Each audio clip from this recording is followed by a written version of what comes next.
Assalamualaikum warahmatullahi wabarakatuh. Salam Om Swastiastu, Namo Buddhaya, salam kebajikan bagi kita semua.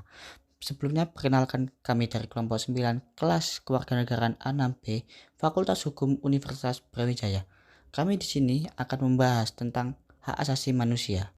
Kami di sini akan menjelaskan apa itu pengertian dari hak asasi manusia, sejarah perkembangannya, jenis-jenis dan juga asas-asas dari hak asasi manusia itu. Baik, kita lanjut ke pembahasan yang pertama. Apa sih itu hak asasi manusia? Hak asasi manusia adalah hak-hak dasar yang dimiliki oleh setiap manusia yang melekat sejak lahir sebagai anugerah dari Tuhan Yang Maha Esa. Sedangkan menurut Undang-Undang Nomor 39 Tahun 1999, hak asasi manusia adalah seperangkat hak yang melekat pada hakikat dan keberadaan manusia sebagai makhluk Tuhan Yang Maha Esa dan merupakan anugerahnya yang wajib dihormati, dijunjung tinggi, dan dilindungi oleh negara hukum, pemerintahan, dan setiap orang demi kehormatan serta perlindungan harkat dan martabat manusia. Menurut salah satu ahli yakni Mariam Budiarjo pada tahun 1982, HAM adalah hak-hak yang dimiliki oleh manusia yang telah diperoleh dan dibawanya bersamaan dengan kelahiran dan kehadirannya dalam hidup masyarakat. Hak ini ada pada manusia tanpa membedakan bangsa, ras, agama, golongan, dan juga jenis kelamin. Karena itu bersifat asasi dan universal.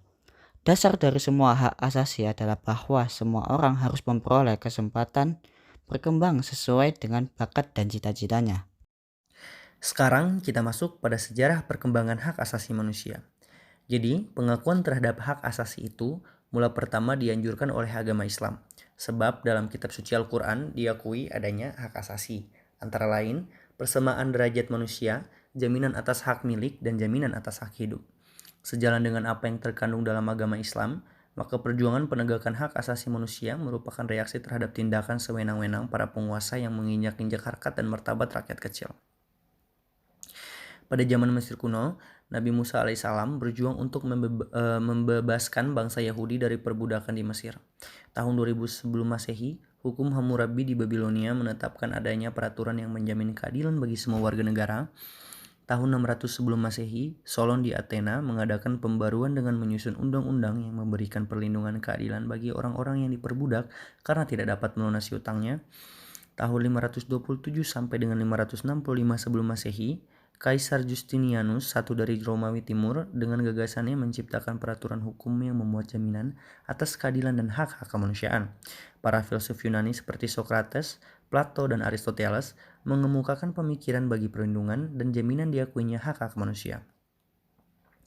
Tahun 30 sebelum Masehi, kitab suci Injil yang dibawa Nabi Isa Al-Masih sebagai peletak dasar tingkah laku manusia agar senantiasa hidup dalam cinta kasih terhadap Tuhan atau sesama manusia. Sejarah perkembangan hak asasi manusia pada tahun 1679 dikukuhkan pula hak-hak kebebasan dengan diputuskannya Habeas Corpus Act. Peristiwa ini terjadi di zaman pemerintahan Raja Charles II. Habeas Corpus Act sangat penting artinya terutama bagi perkembangan pengertian tentang hak-hak manusia yang isinya. 1. Hakim harus menunjukkan orang yang ditangkapnya lengkap dengan alasan dari penangkapan itu. Yang kedua, orang yang ditangkap diperiksa selambat-lambatnya 2 hari sesudah ia ditangkap. Pada tanggal 16 Desember 1689, pecahlah The Glorious Revolution yang ditandai dengan disahkan dan diresmikannya Bill of Rights. Apa sih Bill of Rights itu? Nah, jadi Bill of Rights adalah suatu undang-undang yang diterima oleh Parlemen Inggris sebelum melakukan perlawanan terhadap Raja James II, yang berisi tentang asas persamaan manusia di hadapan hukum harus diwujudkan untuk memunculkan hak kebebasan. Pada tahun 1941, Presiden Amerika Serikat Franklin D. Roosevelt mengemukakan The Four Freedoms yang dimiliki manusia, yaitu ada 4. Yang pertama, freedom of speech and expression. Kedua, freedom of religion. Ketiga, freedom of fear. Dan yang terakhir, freedom of want. Pada tanggal 10 Desember 1948, UND atau PBB mengeluarkan deklarasi yang disebut The Universal Declaration of Human Rights. Saya akan menjelaskan mengenai jenis-jenis hak asasi manusia. hak asasi manusia terdiri dari 7 bagian. Yang pertama yaitu hak asasi pribadi, hak yang mencakup kebebasan dalam berpendapat, memeluk agama, bergerak aktif dalam setiap organisasi, dan sebagainya. Yang kedua yaitu hak asasi ekonomi, hak dalam membeli, memiliki, serta menjual dan dalam memanfaatkan sesuatu. Yang ketiga yaitu hak asasi politik, hak ikut serta dalam pemerintahan, hak untuk dipilih dan memilih, hak mendirikan partai politik, dan lain-lain. Yang selanjutnya yaitu hak sosial dan budaya, hak untuk mengembangkan dan berpartisipasi dalam budaya, hak untuk mendapatkan pendidikan, kesehatan, dan kesejahteraan. Yang selanjutnya yaitu hak asasi peradilan, hak asasi untuk mendapatkan peradilan, perlindungan, atau perlakuan tata cara perlindungan yang adil. Yang selanjutnya yaitu hak asasi hukum, hak asasi untuk mendapatkan perlakuan yang sama dalam hukum dan pemerintahan. Yang terakhir yaitu hak atas pendidikan, hak asasi untuk mendapatkan pendidikan yang layak. Asas-asas HAM. Asas-asas HAM terdiri dari 5 hal, yakni 1. Asas kemelekatan. Hak asasi melekat pada hakikat dan keberadaan manusia yang tidak dapat dicabut dan diabaikan karena merupakan anugerah dari Tuhan Yang Maha Esa. 2. Asas kesetaraan. Manusia memiliki kedudukan yang sama atau sederajat dengan manusia lainnya. Artinya, manusia harus diperlakukan sama pada situasi yang sama dan diperlakukan berbeda pada situasi yang berbeda. 3. Asas non-diskriminasi.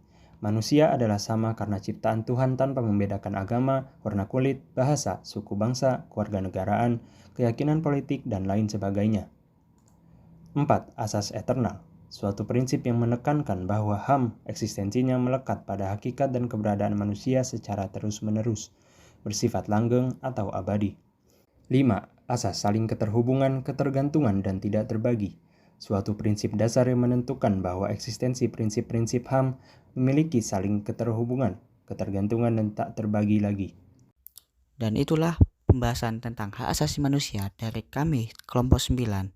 Dan kami ucapkan terima kasih dan wassalamualaikum warahmatullahi wabarakatuh. Salam Om Swastiastu, Namo Buddhaya, salam bajikan, dan salam sejahtera bagi kita semua.